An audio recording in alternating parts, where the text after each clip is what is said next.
results. The second one is basically to wish the young learners a bright future. I know it will be mentioned by the CS, but to mention very clearly once more that all parents, all guardians, and all of us should be prepared to make sure that all the learners who are going to receive the results move to the next level. Now, our CS, before I invite you to release the results, allow me just briefly to invite the chair of the Education Committee, the Honorable Florence Mutua, just to make a few remarks, after which I will invite the COTSE to make her remarks, and then the CS will come on to release the results. Honorable Mutua, please.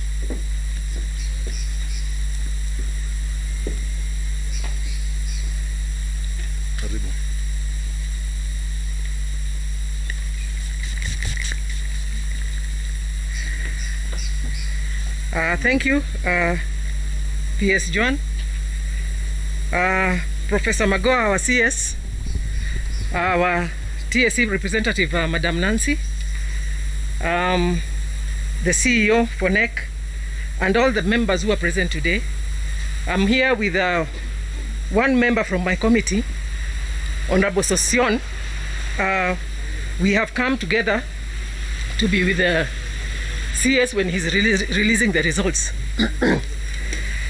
I just want to say one thing and congratulate the Ministry for Education, led by our CS Magoha, for the good work he has done. He's been very diligent. He's been running up and down in this country to ensure that we don't lose the school calendar, and he has done very well. So I really want to applaud him for the work he has done by ensuring that our children don't miss their exams. And he's still here now coming to release the results because of the job that his ministry under him has been able to do. Us as the Education Committee will continue working with them hand in hand to ensure that the ministry runs as it should. I don't have much to say. I just want to thank the ministry for the work they have done, and I'm proud to be here today when the results are being released. Thank you very much.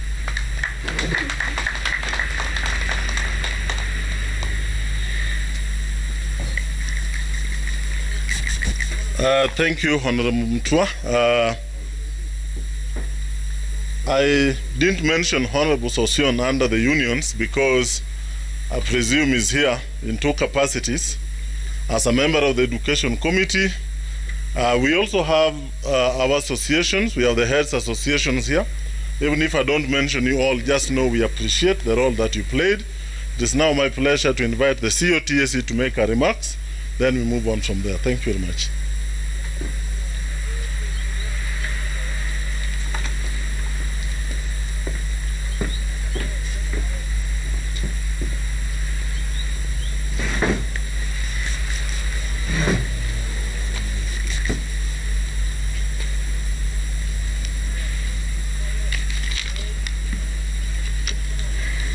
Our CS, Professor Magoha, Honorable Mutua, all the CSs present, the PSs, the NEC Council and CEO, senior officers in the education sector, representatives of the unions present, heads association, esteemed stakeholders, ladies and gentlemen, good afternoon.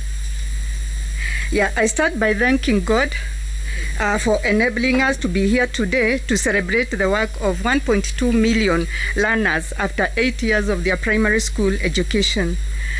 While I congratulate the Kcpe class of 2020, I wish on behalf of the Teachers Service Commission to acknowledge and thank all the 608 primary school teachers who prepared these candidates for the examinations. Clearly, this was a daunting task given the fact that the preparations took place at a time our country was battling with COVID-19 effects. I therefore most sincerely thank all the teachers, including those who took part in invigilation, supervision, and marking for their high level of commitment that has enabled us to deliver a credible national Kcpe examination in 2020. Thank you all immensely, and we appreciate you all for your first-class service. I can assure the country that we have no intention of punishing any teacher who goes beyond the call of duty to help our learners. Some center managers, for example, wake up very early in the morning to ensure that they are at the containers on time to pick up scripts and later return the parcels to the container each day. You may have read in the papers about the case of one incredible teacher in Narok County who walks long distances daily. We celebrate such teachers and urge them to keep up with their good job. The TSC will reward all teachers who perform exemplary well in their duties, and especially in recording improved performance in national examinations, which includes Kcpe. When we get the list from NEC, we shall recognize and reward such teachers, including those who have gone beyond the call of duty to deliver credible examinations. The 2020 Kcpe exercise involved 28,467 center managers, 28,711 supervisors, 72,360 invigilators, and 4,756 examiners. Many of the latter, that is the examiners, came to the marking centers immediately after invigilating the same Kcpe examinations. What this means, therefore, was that the majority of them did not find the opportunity to get vaccinated soon after the government graciously made teachers a priority population in the vaccination drive. I commend all the 92,246 teachers who by yesterday had taken the jab. And I know this figure will rise as we go. Today, and this is good news for all teachers, His Excellency the President has allowed us to ensure that all teachers will be allowed to take the COVID-19 vaccine irrespective of their age. And so I'm appealing to all teachers, irrespective of their age, to go and take this vaccine. I know when we began, we had talked about 50 years and above. Today, the head of state graciously again allowed us now to have all teachers vaccinated going forward. And we are appealing to all teachers, therefore, to ensure that they get this jab even as we open the schools. Overall, we call on teachers, like all other Kenyans, to adhere to the Ministry of Health COVID-19 measures. As you are aware, the TSC has done everything possible to protect its teachers from the effects of COVID-19.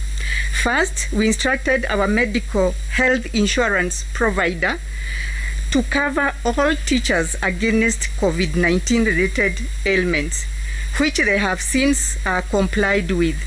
Second, we allowed all our 15,000 teachers aged 58 years and above to work from home. Although the majority of them, keen to help our learners who had lost a lot of a lot of class time, volunteered to attend to their normal duties. And despite all these efforts, we still have lost 15 teachers. We have, and I'm just talking about the primary subsector. We have lost 15 teachers. We have lost 3 deputy head teachers, and we have lost 8 head teachers to the pandemic. And we are saying we don't even want to lose one teacher, and we empathize with them and their families. And therefore, I passionately urge all the teachers to adopt the twin remedies of complying with all COVID-19 measures and also get vaccinated as the best way of preempting further negative effects of the pandemic. We ask teachers, therefore, to refer to the list of the 622 COVID-19 vaccine centers on the TSC website for ease of reference. Some of the accredited providers by MOH are in the teachers' medical scheme, making it easier once again for teachers. And so this is something we have tried to emphasize from the beginning because we want to have healthy teachers in class. We will continue to work with the MOH to ensure that all the teachers are safe and sound as they get to the classes. I wish to appeal and encourage examiners who will be traveling for the marking exercise of the Kcpe next week to ensure that they are vaccinated before their travel to the city and its environs. But in conclusion, I wish once again to thank all the teachers for their enormous contribution and sacrifice in preparing the candidates under very challenging COVID-19 pandemic period and working at the very, very difficult and strange times that we are going through. As a commission, we are very proud of our teachers, and indeed, we will always be there, and we urge them to work even more as we forge forward to ensure that our learners are safe and that we also propel the country forward. Thank you very much indeed.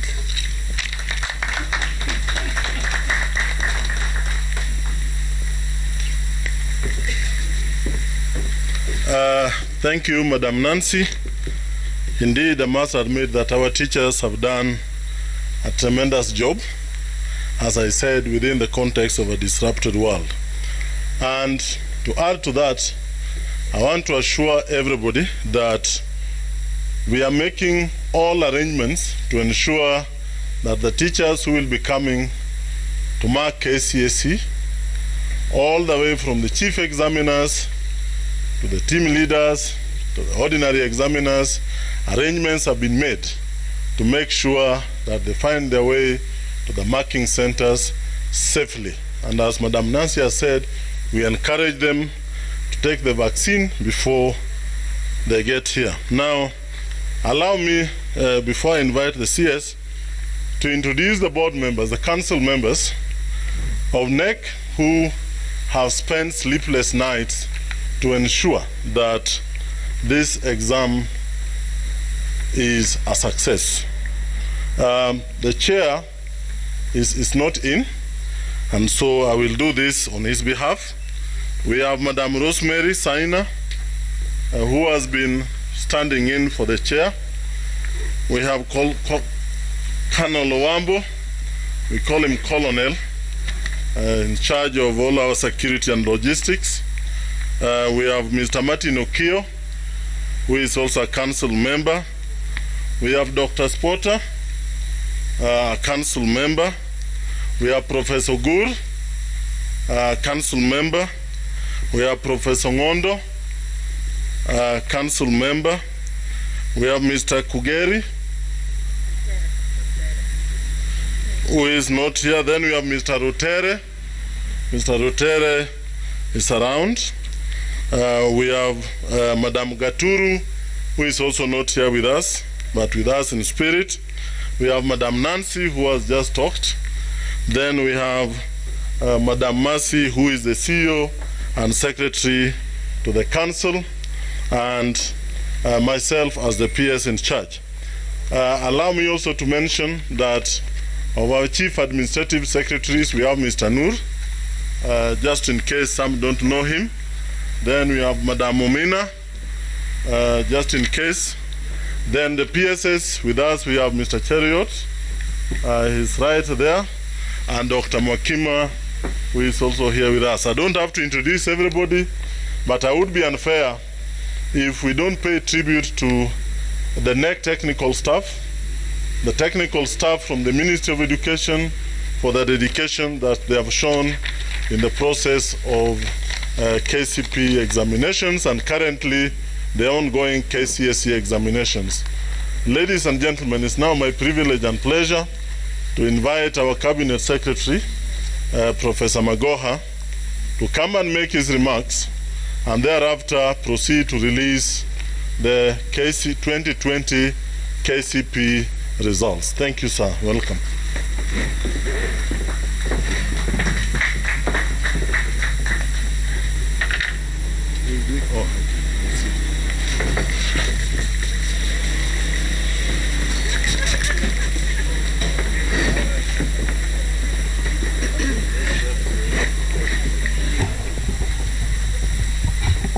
Media people ensured that I will stand here in the sun.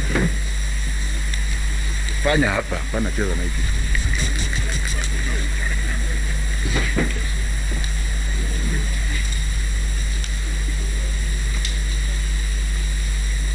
Chief Administrative Secretary Officers Dr. Sarah Ruto, who is in the field, Mumina Bonaya, who is here with us, Hassan Nur Hassan, who is here with us, Honorable Florence Mutua, Chair of the Education Committee, and Honorable Sosion in his capacity as the member of the Education Committee, although he wears another hat. Principal Secretaries, Dr. Julius Juan, Margaret Mwakima, and Alfred Cheriot, Chairperson of the Kenya National Examination Council, Dr. Ansati, who is indisposed, Chief Executive Officer of the Teacher Service Commission, Dr. Nancy Njeri Macharia, Chief Executive Officer of the Kenya National Examination Council, Dr. Mercy Karogo, NEC Council members, senior officers of the Ministry of Education, representatives from teachers' unions, NAT, Kcpe, Kenya Private Schools Association,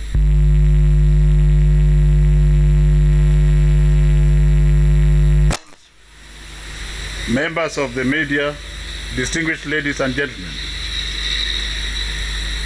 Let me start by thanking God the Almighty for enabling us to hold this ceremony here today. I cannot take for granted His abundance, His gift of life, and His enormous blessings to our country and all of our citizens that has made it possible for us to sit here today and to celebrate the hard work of our 1,179,192 Kenya Certificate of Primary Education candidates. This looked like an imaginable thing to do just a few months ago. It is indeed a special moment for all of us, both in its timing and atmosphere. It is the first time that we are releasing these results in April. It is also the first time we are releasing the results when the country is busy managing the effects of the COVID-19 virus that is foreign to the whole world.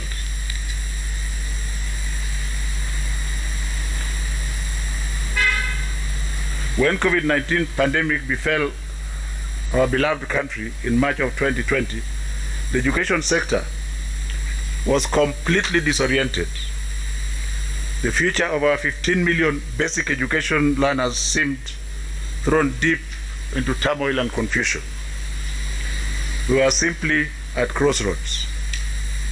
Because we are fighting a disease which is confounded, even top-grade medics, my most humble self being one of them, did not know how long our schools should remain shut following the extended closure that was meant to help the country to manage the pandemic. Indeed, many people predicted doom and gloom for the education sector in this country. But after months of soul-searching and following extensive consultations with education sector stakeholders, we decided to bite the bullet by adopting a phased reopening of schools that gave priority to grade 4, standard 8, and Form 4 candidates. Although this selective reopening was informed by science and drew the advice of the Ministry of Health, there were those who castigated us from the move, claiming that we were putting the lives of our beloved children in jeopardy, making them guinea pigs, and what have you. My sector players stood firm and put their trust in the Almighty God, agreeing that we all stood to be damned for all the painful but necessary decisions, and that we were still going to be damned if we didn't do anything. We chose to make decisions for which we were prepared to take full responsibility for.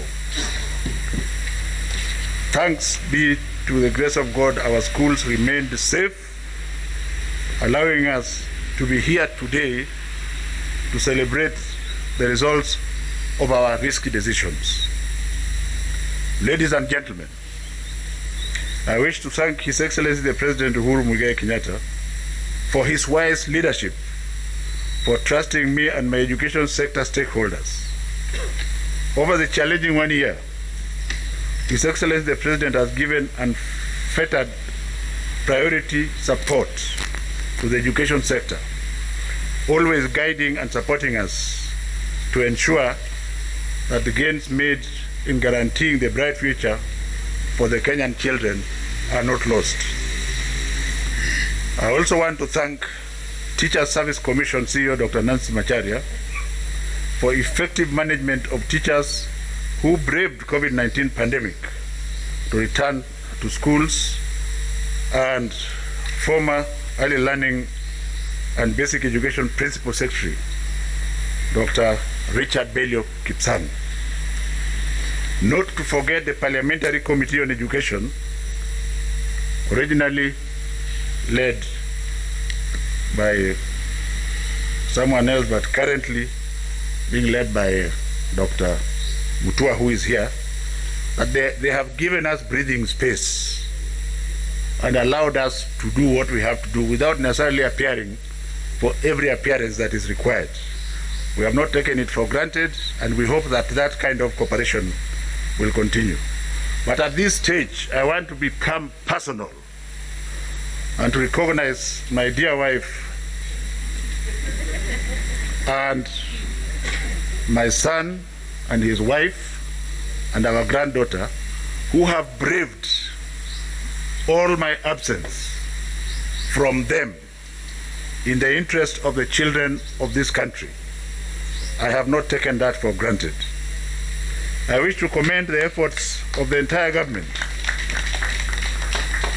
I wish to commend the efforts of the entire government officers who work under multi-agency examination monitoring team, anchored on the firm leadership of my colleagues at the Ministry of Interior and Coordination, headed by my friend and colleague, Dr. Fred Okengo Matiangi, and the CSICT, Joe Mucheru.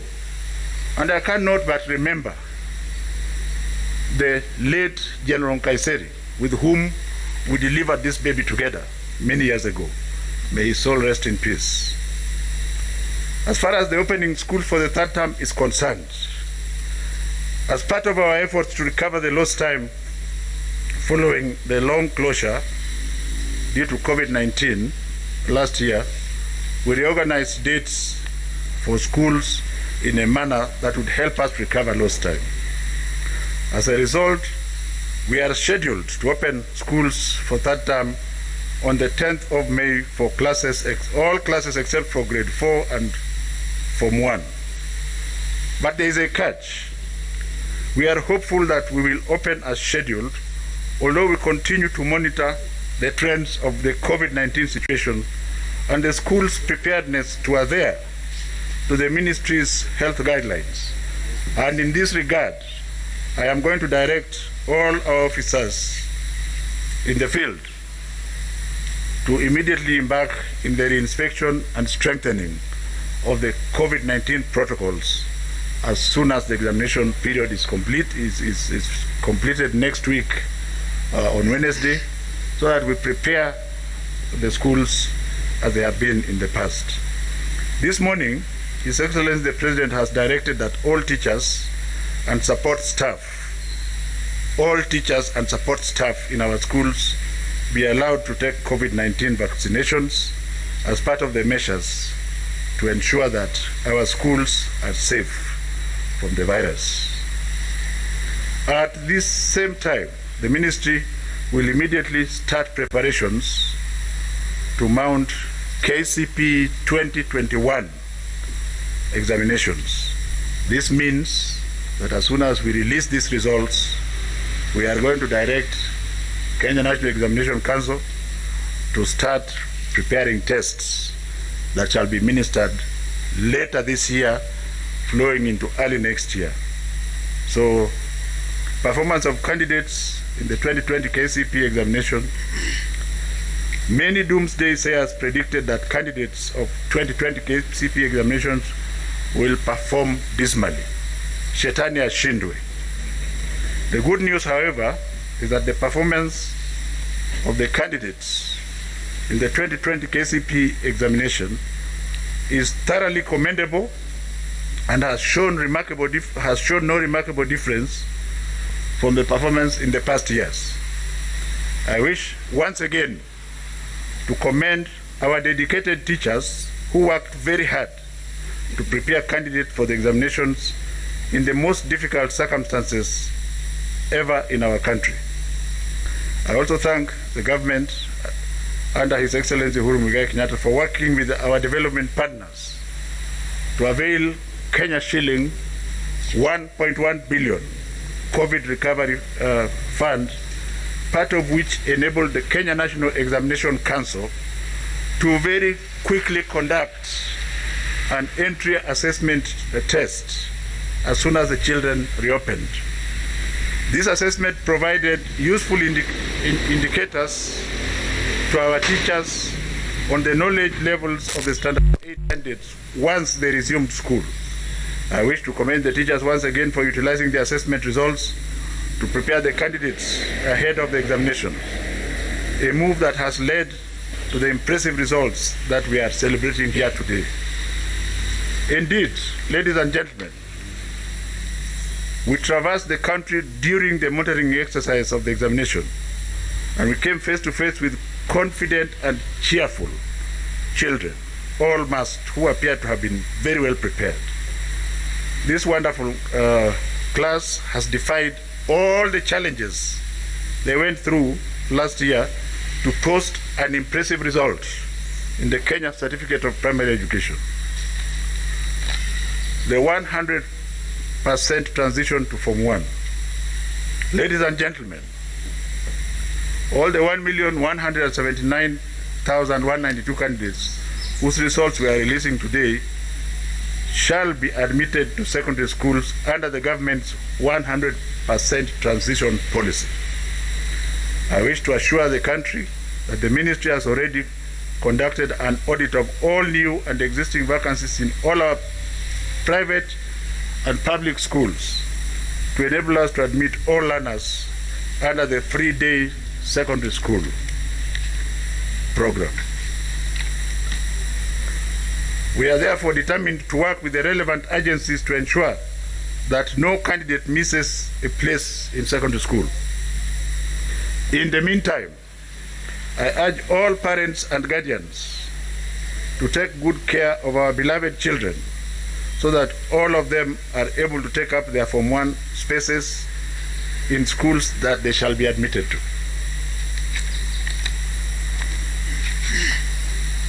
The Form 1 selection exercise.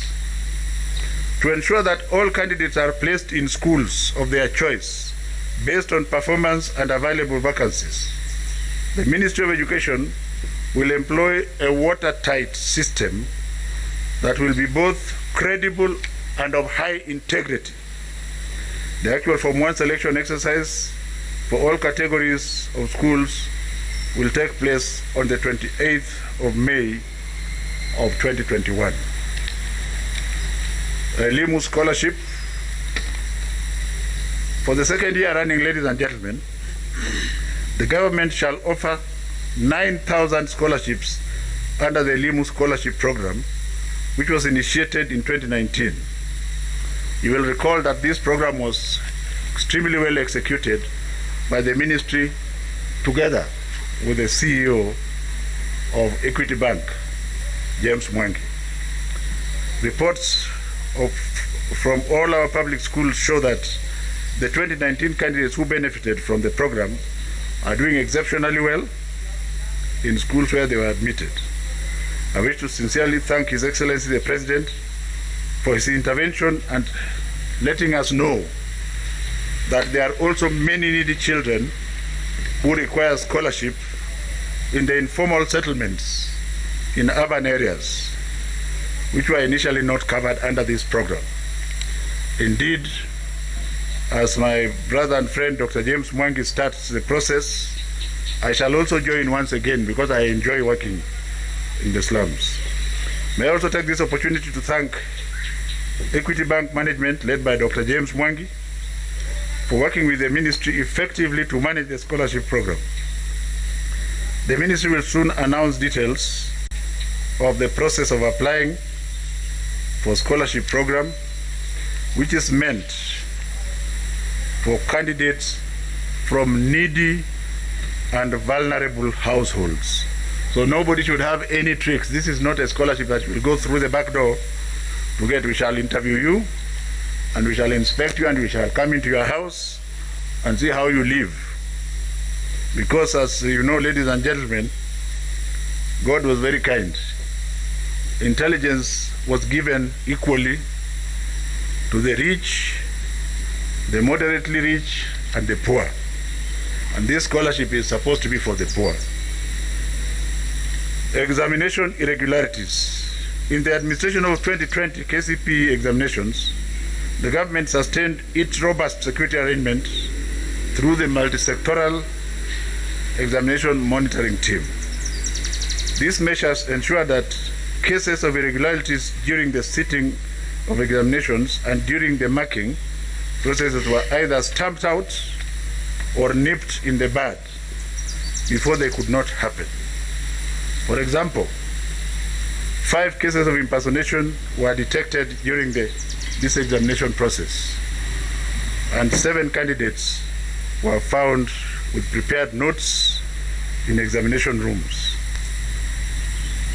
I am going to audit this because by orders of His Excellency the President, we had said they will not give results, but the President has pronounced himself that we shall release the results of all the candidates. We shall release the part of the results of all the candidates, but those staffers who allowed this to happen shall be severely punished. That is the variation to this speech. As you can see, the President is extremely magnanimous with children, and ours is to obey his order. Candidature details for the 2020 Kcpe. I have noted we are here today releasing the results of 1,179,192 candidates who sat for the examination in 28,480 centers across the country. All these candidates, as I have said before, have qualified to join schools. I, on behalf of His Excellency the President and the entire government, congratulate them for their success. Of these, 590,450, which is 50%, were boys, and 588,742, which is 49.93, were girls. In 2019, ladies and gentlemen, 1,083,000 candidates sat for the examination. It means that candidates who sat increased by 95,000, which is 8.8%, which is higher than usual. And this is simply because of His Excellency's 100% transition policy, which empowered us to go to villages and everywhere in the country to get children who are at home and ensure that they are back in school. According to the data, the following 20 counties registered more female candidates than male candidates. And this is a worrying trend, because I must also defend the male child.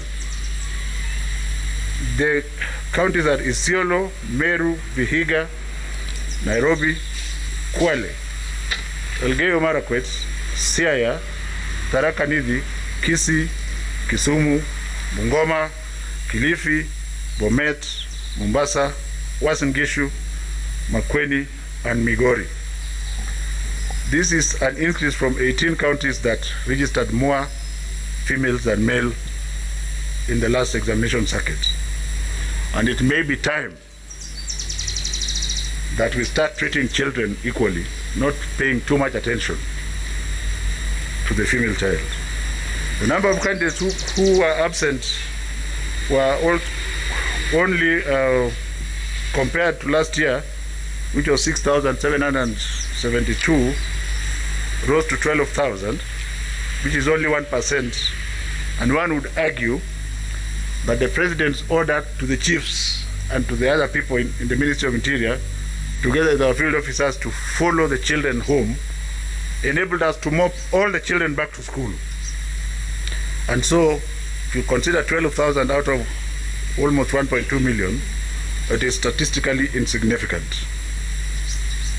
Candidates' age profiles. Ladies and gentlemen, we consider any child who is 12 years and below as an underage.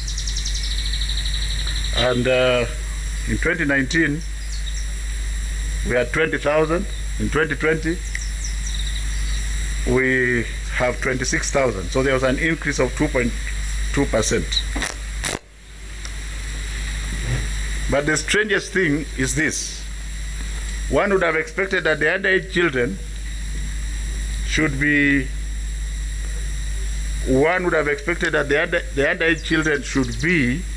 from the cities where the parents are well-to-do. But the majority of them came from West Pokot, which is 999, Bomet 1,595, Baringo 1,013, Kericho 1,069, and Bungoma 2,556.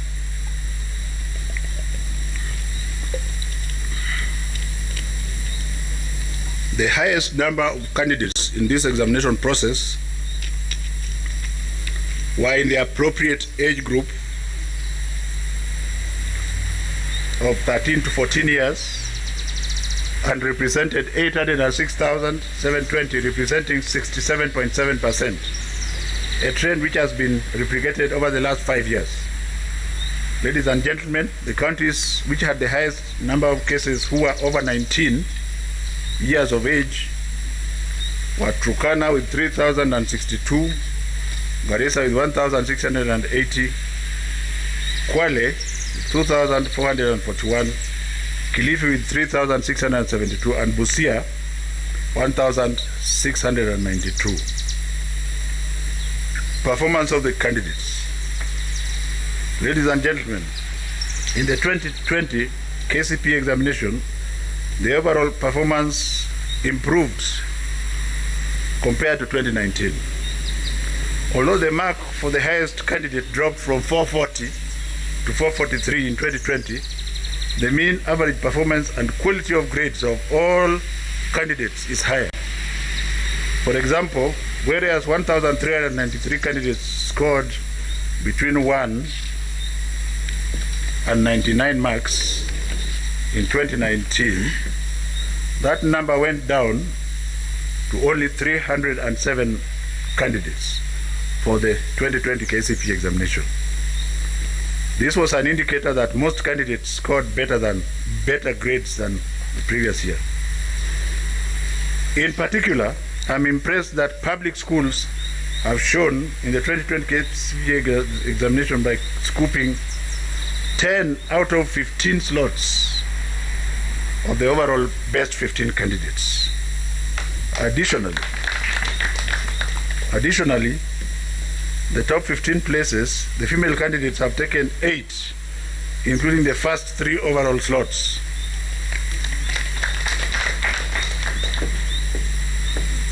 I will read a few of them because this will be given to the press. The first candidate, who is now the best candidate in the country for this year, is female Mumo Faith Kawi from Karimwailu.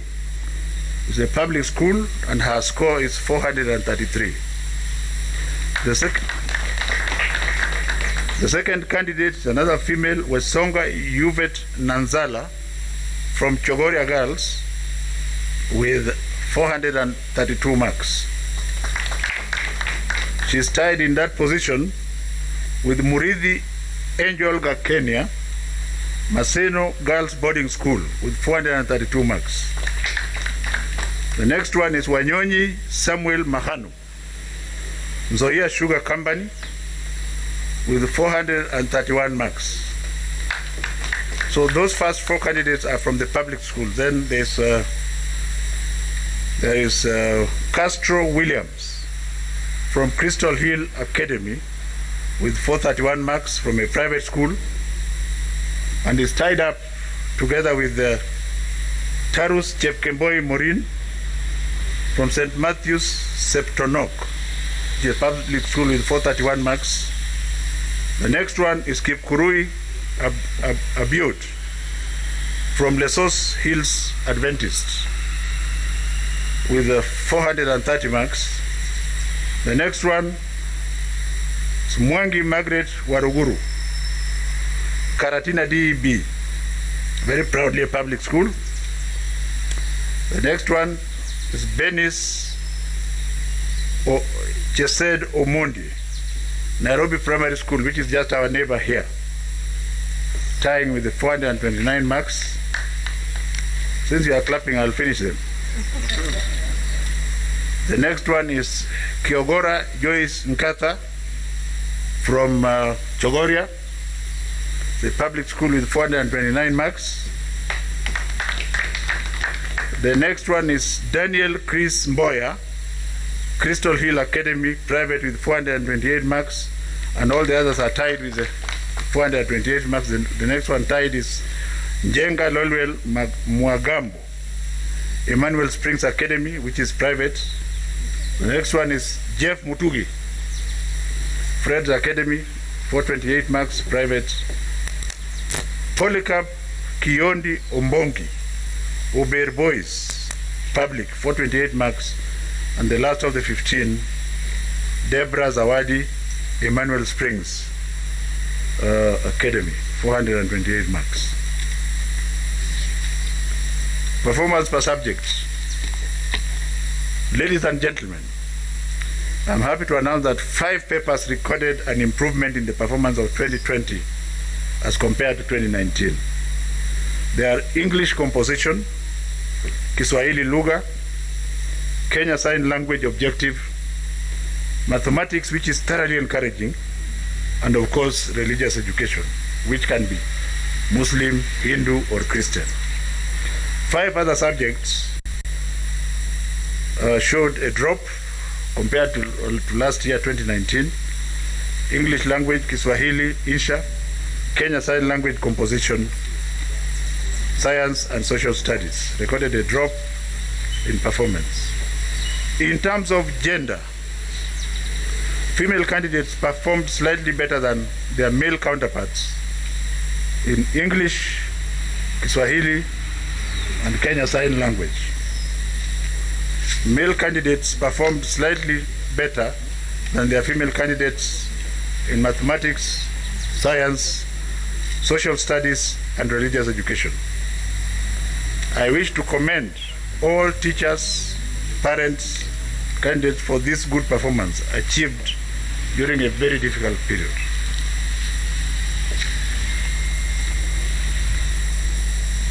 There is a timetable that I'm going to release to the press. I will not go through it, but I will say 1 or 2 things. In terms of comparison, comparing 2020 to 2019, when we look at the candidates who have scored between 400 and 500, this year we have 8,091, which is 0.68%, as compared to 2019, where we had 9,600, which was 0.89%.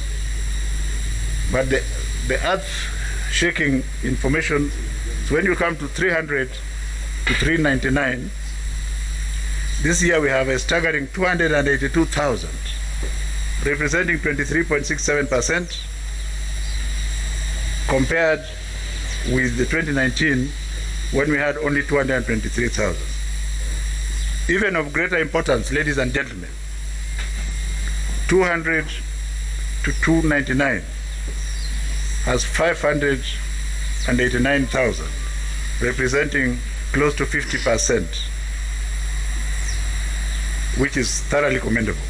This table will be given to you, and I don't think I should go through all of it.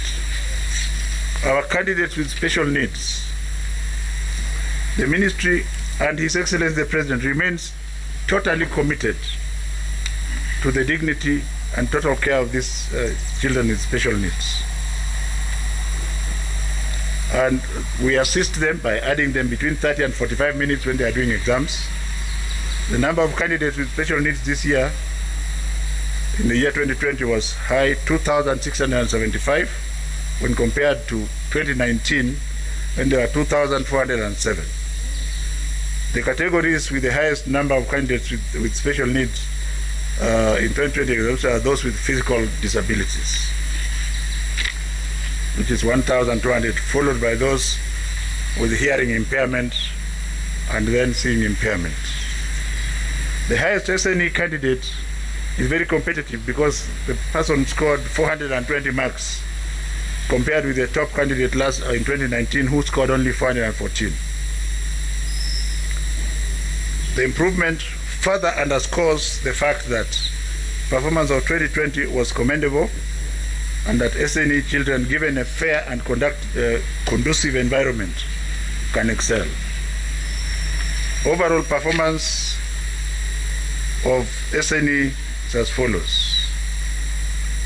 400 to 500, we had 9 of them. 300 to 399, we had 318. 200 to 299, we also had a larger number of 897, out of a total of 675, comparable to 2019. Now the list of SNE candidates, this was a request by His Excellency the President that we also read the list of the top 9 SNE candidates who scored above 400. And the first one is Brian Otundo from Set Green Hill Academy with 420. The second one is Kibet Gibson Ndiema, Malondo CBM, 411. The third one is Kioko Joseph Kialo, Kangundo DEV with 409. The fifth one